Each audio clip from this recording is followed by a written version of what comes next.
Kami akan mengajak Anda ke BNPB untuk mengetahui informasi terkini penanganan COVID-19 yang akan disampaikan oleh juru bicara gugus tugas Ahmad Yuryanto. Anjuran yang selalu diberikan oleh pemerintah secara terus-menerus, kita patuhi. Kita memiliki kesepakatan dengan masyarakat kita.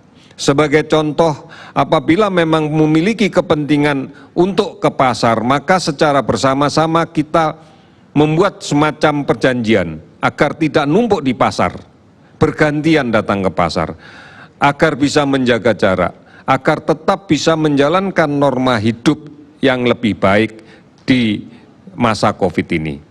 Inilah yang menjadi perhatian utama dan inilah yang sebenarnya harus kita lakukan untuk menghadapi COVID ini.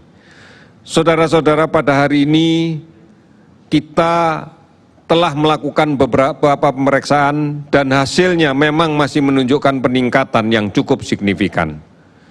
Sampai hari ini spesimen yang diperiksa 219.975 spesimen.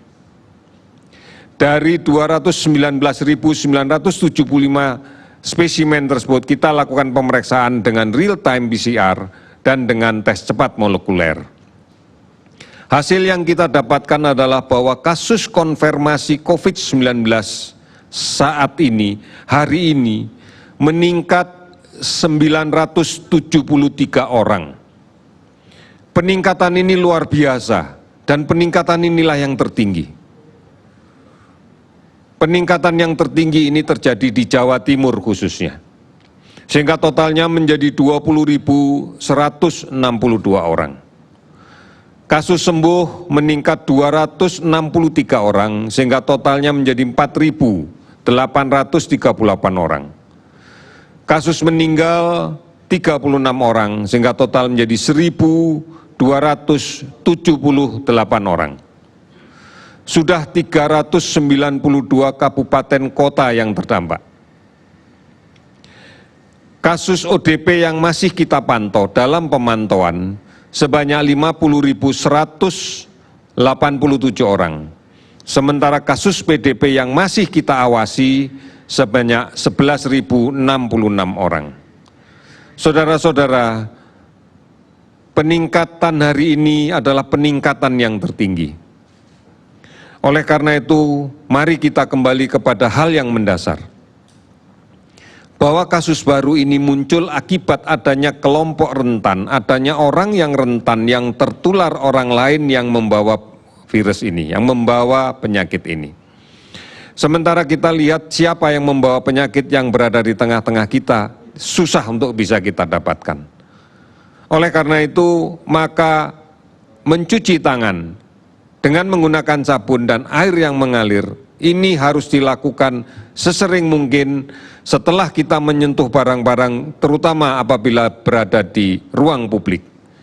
Apabila kita kembali dari pasar, kembali dari toko, kembali dari bepergian, lakukan ini.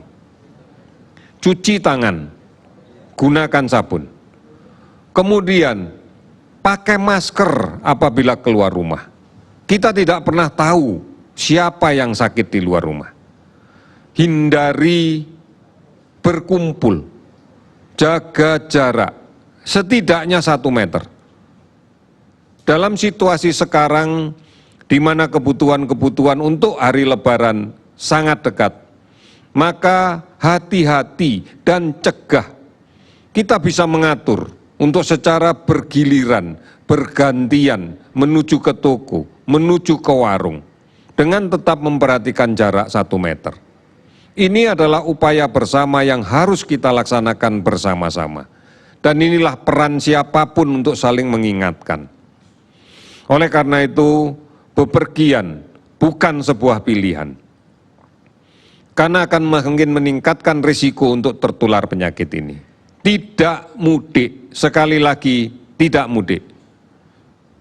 Oleh karena itu, saudara-saudara sekalian, mari di dalam situasi yang... Itu tadi pemirsa update COVID-19 pada tanggal 21 Mei 2020 yang disampaikan oleh Ahmad Yuryanto, juru bicara gugus tugas penanganan COVID-19. Ada kenaikan yang sangat tinggi, cukup signifikan, sebesar 973 orang positif, sehingga total hari ini mencapai 20.162.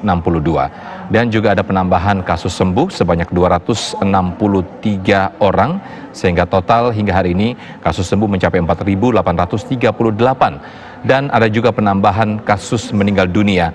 Hari ini mencapai 36 orang, sehingga total hingga hari ini mencapai 1.278 orang yang meninggal dunia akibat COVID-19. Kami akan kembali dengan sejumlah informasi lainnya sesaat lagi di Kabar Khusus Bersatu Melawan Corona.